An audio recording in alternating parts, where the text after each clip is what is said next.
અને એક એવી ફિલિંગ કે જે એકદમ અલગ જ છે કે જ્યારે તમે એક નાનકડા બાળકને એના માતા પિતાના હાથમાં સોંપો છો. કેમ કે આજકાલ ઘણા કપલ સોસાયટીના પ્રેશરમાં આવીને એ લોકો પ્રેગ્નન્સી પ્લાનિંગ કરતા હોય છે. હમણાં તો મેટર્નિટી ફોટોશૂટ બી બહુ ટ્રેન્ડિંગમાં છે. ઇન્ફર્ટિલિટીના કેસીસ આટલા વધી કેમ રહ્યા છે? સ્મોકિંગ અને ડ્રિંકિંગની ડાયરેક્ટ અસર આપણા સ્પર્મ અને ઓવમની ક્વોલિટી પર થાય છે. વડીલો એવું કહેતા હોય કે જે વિટામિન સપ્લિમેન્ટ્સ છે એના કારણે બાળકને ગરમી લાગી જાય છે. મગજના જે થોડ ખાપણનો જે પ્રોબ્લેમ આવે છે, જે આ ફોલિક એસિડની મેડિકેશન ચાલુ કરવાથી એમના ચાન્સીસ થોડાક ઘટી જાય છે.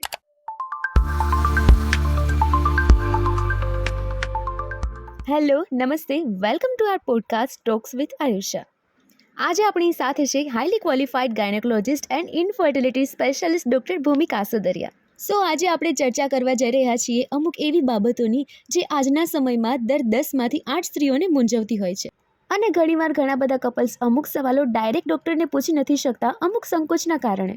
જેમ કે પ્રેગ્નન્સી પ્લાન કયા સમયે કરવી જોઈએ, પ્રેગ્નન્સી પ્લાન કરવાનો યોગ્ય સમય શું છે, અને જો કન્સીવ નથી થતું તો તેની પાછળ શું કારણો જવાબદાર હોઈ શકે છે અને તેના યોગ્ય ઉપચાર શું હોઈ શકે. સો વેલકમ ડૉક્ટર ભૂમિ, તમારા વિશે દર્શકોને થોડું જણાવશો. Thank you for inviting me here. હું doctor Bhumi Kasodariya, practising since last 12 years as a consulting gynaecologist and infertility specialist. હું અત્યારે સુરતના કતારગામ એરિયામાં એઝ અ ગાયનેકોલોજિસ્ટ છેલ્લા 12 વર્ષથી પ્રેક્ટિસ કરું છું. સૌથી પહેલો સવાલ, આટલી બધી બ્રાન્ચમાંથી તમારું ગાયનેક બ્રાન્ચને ચૂઝ કરવાનું કારણ શું? નાનપણથી જ જ્યારથી મને આ ગાયનેક વર્ડનો મતલબ સમજાવવા માંડ્યો ત્યારથી જ મારા મનમાં ગાયનેક બનવાની ઈચ્છા હતી. પછી જેમ જેમ આ ફિલ્ડમાં મેં કામ કરવાનું ચાલુ કર્યું ત્યારથી મારા મનમાં આ ઈચ્છા સ્ટ્રોંગ થતી ગઈ. કેમ કે આ એક એવી ફિલ્ડ છે કે જ્યાં તમને લોકોના ખુશીઓની ભાગીદારી થવાનો મોકો મળે છે, જે રોજે જ મળે છે. અને એક એવી ફિલિંગ કે જે એકદમ અલગ જ છે કે જ્યારે તમે એક નાનકડા બાળકને એના માતા પિતાના હાથમાં સોંપો છો, તો પછી કેમ નહીં, એટલા માટે જ મેં ગાયનેક ફિલ્ડ ચૂઝ કરી. ખૂબ સરસ. એક અગત્યનો સવાલ, તમારા મત પ્રમાણે આજના સમયમાં એક કપલને બાળકની જરૂર શા માટે છે? આ એક બહુ જ સરસ ક્વેશ્ચન છે, જે આપણે બધાએ એક પોતાની જાતને અને ખાસ કરીને એવા કપલે કે જે લોકો પ્રેગ્નન્સી પ્લાનિંગ કરી રહ્યા છે તેમને પોતાની જાતને પૂછવું જોઈએ કે બાળક શાના માટે જોઈએ છે, શાના માટે બાળકની જરૂર છે. કેમ કે આજકાલ ઘણા કપલ સોસાયટીના પ્રેશરમાં આવીને એ લોકો પ્રેગ્નન્સી પ્લાનિંગ કરતા હોય છે. કેમ કે એમને અવારનવાર એવા ક્વેશ્ચન પૂછવામાં આવે છે કે તમારા મેરેજને તો 2 વર્ષ થઈ ગયા, 3 વર્ષ થઈ ગયા, એમ છતાં કેમ બાળક નથી, તો કઈ પ્રોબ્લેમ તો નથી ને. બીજું એ કે ઘણા લોકો એવું વિચારીને બી પ્રેગ્નન્સી પ્લાનિંગ કરતા હોય છે કે આ આવનારું બાળક આપણને ઘડપણમાં આપણો સાથ આપશે, આપણી સેવા કરશે. બાકી ઘણા લોકો એવું બી વિચારીને પ્રેગ્નન્સી પ્લાનિંગ કરતા હોય કે આવનારું બાળક અમારા બંને વચ્ચેનો બોન્ડ સ્ટ્રોંગ કરશે. અને હમણાં તો મેટર્નિટી ફોટોશૂટ બી બહુ ટ્રેન્ડિંગમાં છે. તો જેટલા લોકો એટલા વિચારો કે ભાઈ બાળક શાના માટે જોઈએ છે. નેક્સ્ટ ક્વેશ્ચન, હાલના સમયમાં પ્રેગ્નન્સી કન્સીવ કરવું એટલું હાર્ડ કેમ છે? ઇનફર્ટિલિટીના કેસીસ આટલા વધી કેમ રહ્યા છે? આનું મેઇન રીઝન છે આપણી લાઈફસ્ટાઈલ, આપણી ખાણીપીણી. ખાવામાં ભેળસેળનો વધારો, જંક ફૂડનો વધારો, આપણી હેબિટ, દારૂ, તમાકુ, પાન માવા ખાવા. કેમ કે તમને ખબર છે ડાયરેક્ટલી સ્મોકિંગ અને ડ્રિંકિંગની ડાયરેક્ટ અસર આપણા સ્પર્મ અને ઓવમની ક્વોલિટી પર થાય છે. પણ આજકાલ તો ડ્રિંકિંગ ને સ્મોકિંગ તો સોશિયલ સ્ટેટસ બની ગયા છે. બીજું છે આપણું બેઠાડું જીવન, કેમ કે રોજ ડેસ્ક પર કામ કરવાનું, ઓનલાઈન, ટીવી, ફોન્સ, ઇન્ટરનેટ, આ બધાના લીધે આપણી શરીરમાં ચરબી વધી જાય છે, એટલે જેના લીધે સ્થૂળતા આવે. જેના લીધે જેની ડાયરેક્ટ અસર આપણા હોર્મોન્સ પર પડે, જેના લીધે પીસીઓડી છે, ડાયાબિટીસ છે, પ્રેશર છે, એ બધા જ રોગો આવે અને જે ડાયરેક્ટલી અફેક્ટ કરે આપણી ફર્ટિલિટીને, જેના લીધે આપણા ઇનફર્ટિલિટીના કેસીસ આજકાલ ખૂબ જ પ્રમાણમાં જોવા મળે છે. એ વાત ખૂબ બરાબર છે, કારણ કે પહેલાંના સમયમાં તો કામ જ એવા હતા કે શરીરને કસરતની જરૂર જ નહીં હતી, એ કામમાં જ કસરત મળી જતી હતી. નેક્સ્ટ ક્વેશ્ચન, શું ઉંમર અને ઇનફર્ટિલિટી વચ્ચે કોઈ રિલેશન ખરું? ઓફકોર્સ જેમ આપણી ઉંમર વધે તેમ આપણા એગ અને સ્પર્મની ક્વોલિટીમાં અસર પડે છે. કેમ કે આજકાલ તો લેટ મેરેજ, કરિયર અને લાઈફ એન્જોય કરવાના ચક્કરમાં લોકોએ પ્રેગ્નન્સીને બેકફૂટ પર મૂકી દીધી છે. જેના લીધે એન્ડમાં શું થાય, ઉંમર વધી જાય અને છેલ્લે આપણી ઓવરીઝ બી જવાબ આપી દે કે એમના ઓવરીમાં એટલે કે અંડાશયમાં આપણા બીજની સંખ્યા જ ઓછી થઈ જાય. એટલે જ તો દરેક કપલે કે જે લોકો ફ્યુચરમાં બી પ્રેગ્નન્સી પ્લાનિંગ કરવા માંગે છે એમને એક વખત ફર્ટિલિટી એક્સપર્ટ પાસે જઈ અને પોતાના સ્પર્મ અને એગની ફર્ટિલિટી પોટેન્શિયલ એટલે કે તમારા બીજમાં પ્રેગ્નન્સી રાખવાની કેટલી ક્ષમતા છે એ એક વખત ચેક કરાવવું જોઈએ. કેમ કે હમણાં જે રૂટીન ચેકઅપ જે આવે છે, જે જનરલ પબ્લિક કરે છે અને લોકો એવું સમજી બેઠે છે કે હું એકદમ ફિટ છું, પણ પ્રેગ્નન્સી રાખવા માટે જે ફર્ટિલિટીના જે ટેસ્ટ આવે છે જે અલગ હોય છે, જે એટલીસ્ટ દરેક જણે કરાવવા જરૂરી છે જે લોકો ફ્યુચરમાં પ્રેગ્નન્સી પ્લાનિંગ કરવા માંગે છે એમના ફર્ટિલિટી એક્સપર્ટ પાસે જવું જોઈએ. ના, આવી કોઈ પ્રીફિક્સ એજ નથી હોતી કે તમારે કયા સમયે તમારે ફર્ટિલિટી એક્સપર્ટને મળવું જોઈએ. પરંતુ જો તમે ફ્યુચરમાં પ્રેગ્નન્સી પ્લાનિંગ કરવા માંગતા હોય તો તમે એક વખત તમારા ફર્ટિલિટી એક્સપર્ટ એટલે કે તમારા ગાયનેક ડોક્ટરને જરૂર બતાવી અને તમારું ચેકઅપ કરાવવું જોઈએ. કેમ કે આઈડિયલી એજ તો બિફોર 30 એટલે કે 30 વર્ષની ઉંમર પહેલા જ પ્રેગ્નન્સી પ્લાનિંગ કરી લેવું જોઈએ. કેમ કે 30 થી 35 વર્ષ પછી જેમ જેમ ઉંમર વધે તેમ તેમ આપણા અંડાશયમાં બીજની જે ક્ષમતા હોય એ ઘટવા માંડે છે. પણ ઘણી વખત હમણાં તો એવા કેસીસ બી જોવા મળે છે કે સ્ત્રીની એજ ખાલી 23 થી 25 વર્ષ આજુબાજુ જ હોય, એમ છતાં એમના અંડાશયમાં બીજની સંખ્યા એકદમ ઓછી થઈ જાય છે.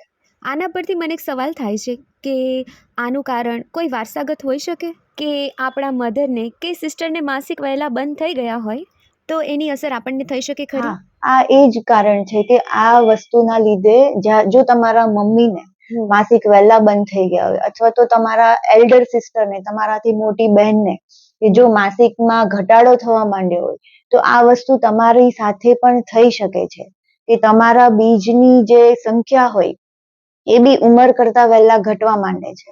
તો આવી કન્ડિશનમાં તમારે થોડા વહેલા ડોક્ટર પાસે જઈ અને તમારી ફર્ટિલિટી ચેક જરૂર કરાવવી જોઈએ, જેને અમે મેડિકલ લેંગ્વેજમાં પ્રી કન્સેપ્શનલ કાઉન્સેલિંગ કહીએ છીએ.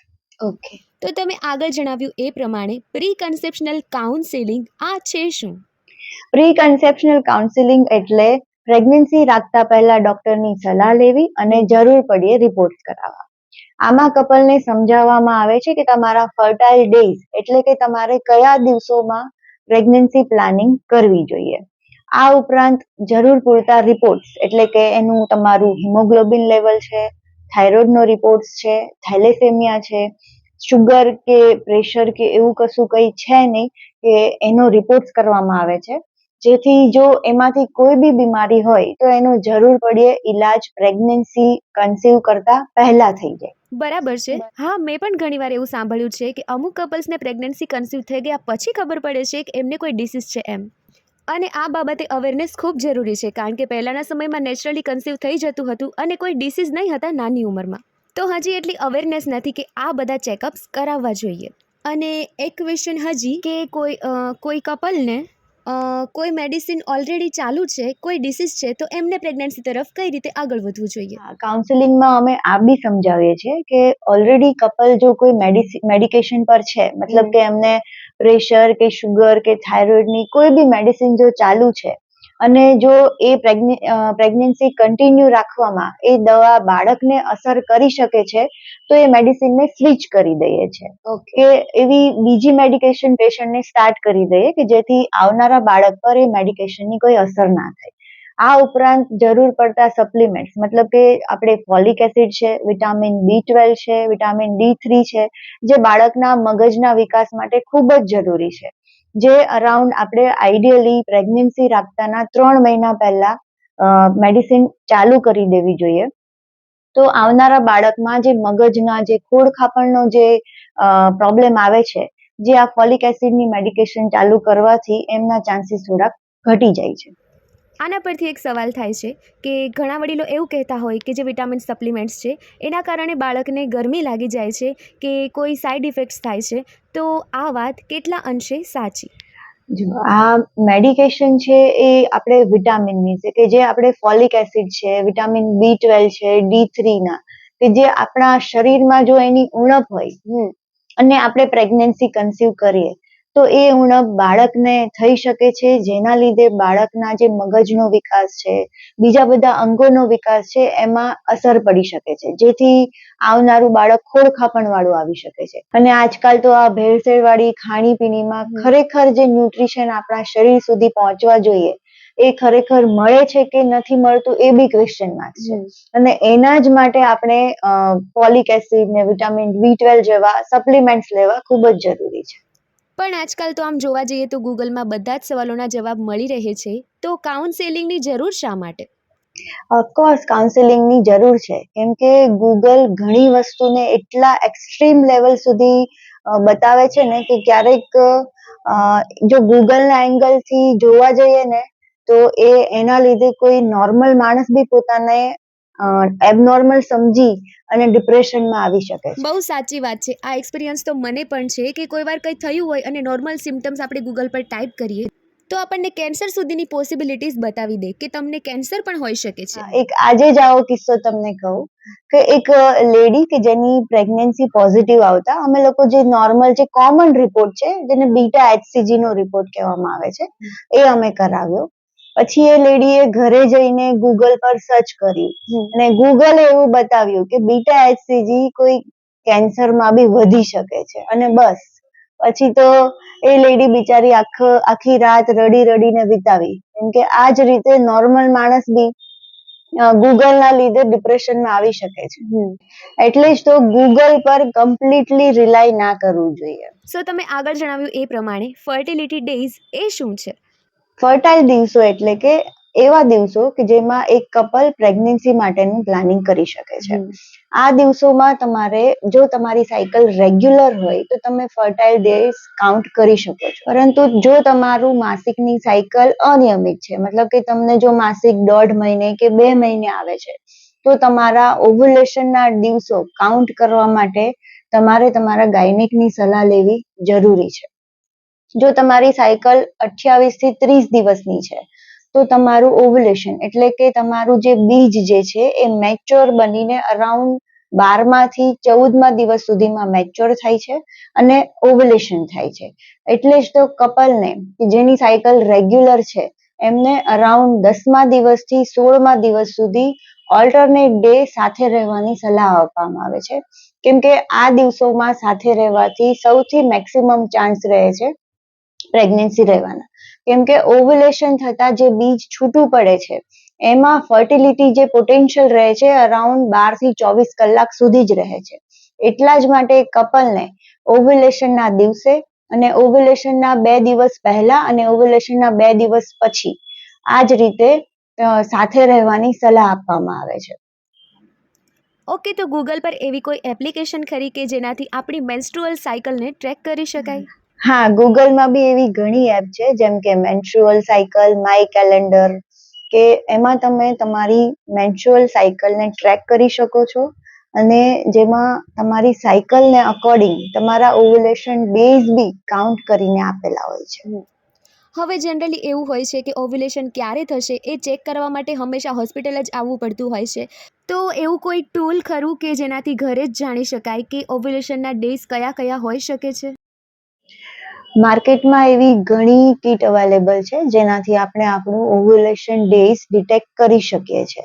એમાંથી સૌથી મોસ્ટ કોમનલી જે યુઝ થાય છે એ છે ઓવ્યુલેશન કીટ.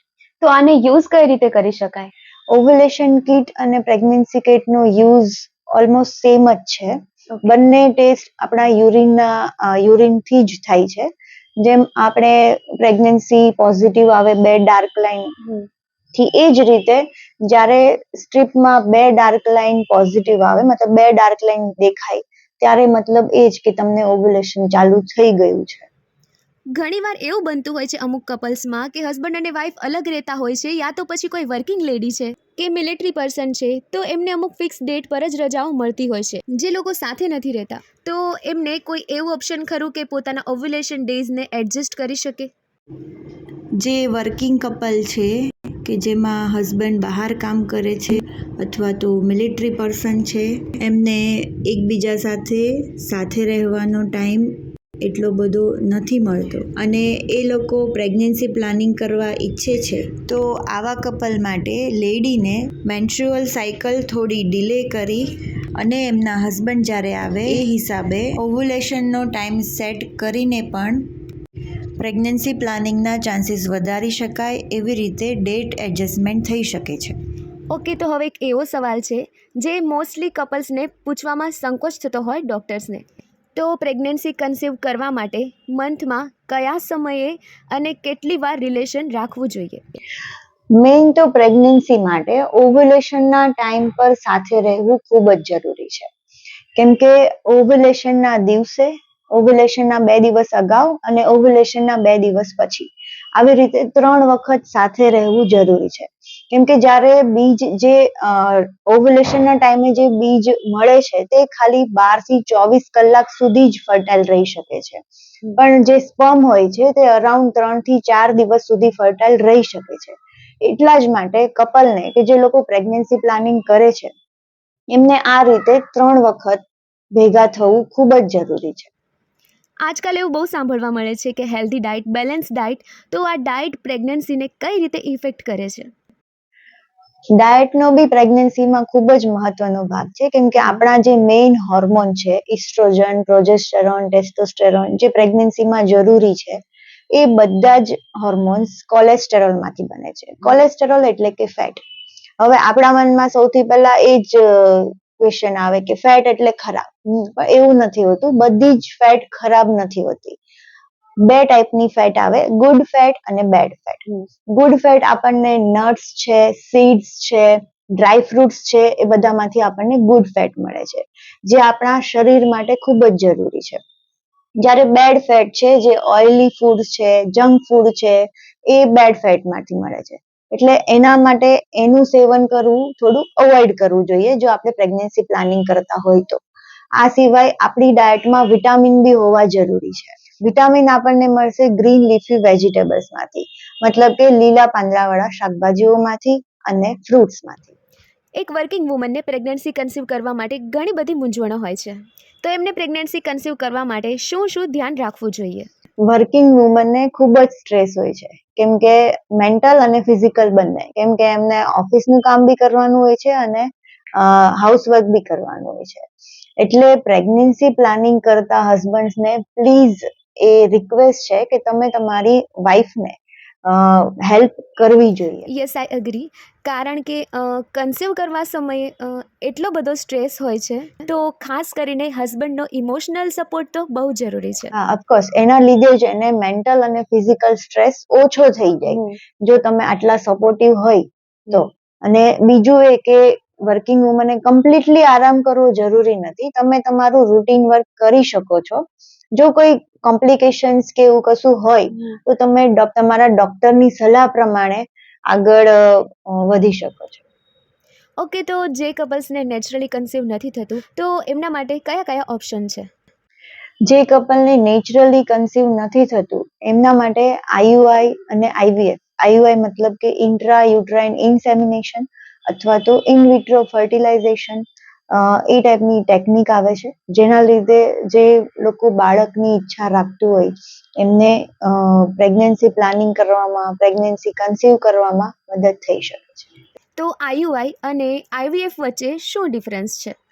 આઈયુઆઈ એક સિમ્પલ પ્રોસિજર છે જેમાં ઓવ્યુલેશન ઇન્ડક્શન એટલે કે તમારા બીજ બને, નેચરલી તમારા બીજ બને, એના પછી જ્યારે ઓવ્યુલેશન થાય એ જ ટાઈમે તમારા હસબન્ડના જે કણ હોય છે તે ડાયરેક્ટ તમારા કોથળીમાં મૂકી દેવામાં આવે છે, જેને આપણે ઇન્ટ્રાયુટ્રાઇન ઇન્સેમિનેશન કહેવામાં આવે છે. જેના માટે તમારે બેભાન થવાની કે પછી એડમિટ થવાની કશી જરૂર રહેતી નથી. અને જો કોઈ કપલને હમણાં પ્લાનિંગ નથી કરવું, ફ્યુચરમાં પ્લાનિંગ કરવું છે, તો એમના માટે કોઈ બેકઅપ ઓપ્શન ખરું કે ફ્યુચરમાં ઇન કેસ કોઈ ઇશ્યુ આવે ફર્ટિલિટીને રિલેટેડ, તો અત્યારથી જ એવું કોઈ બેકઅપ ઓપ્શન હોય કે પછી એમને IVF કે IUI થ્રુ એ લોકો પ્લાનિંગ કરી શકે? એવા કપલ કે જેમને અત્યારે બાળક નથી જોઈતું પણ ફ્યુચરમાં એમને પ્રેગ્નન્સી પ્લાનિંગ કરવાની ઈચ્છા છે, તો આવા લોકો ફિમેલ અને મેલ બંને પોતાના બીજને ફ્રીઝિંગ કરાવી શકે છે અને ફ્યુચરમાં IVF ની મદદથી પ્રેગ્નન્સી પ્લાનિંગ કરી શકે છે. ઓકે, ખૂબ મજા આવી તમારી સાથે ચર્ચા કરીને. દર્શકોને ઘણા બધા સવાલોના જવાબ મળી ગયા હશે. અને જો તમને હજી કોઈ પણ સવાલ હોય ઇનફર્ટિલિટી કે કોઈ પણ ગાયનેક રિલેટેડ, તો તમે કોમેન્ટ સેક્શનમાં સવાલો તમારા મૂકી શકો છો. નેક્સ્ટ પોડકાસ્ટમાં અમે કોશિશ કરશું કે તમારા બધા જ સવાલોના જવાબો અમે આપી શકીએ. ધન્યવાદ.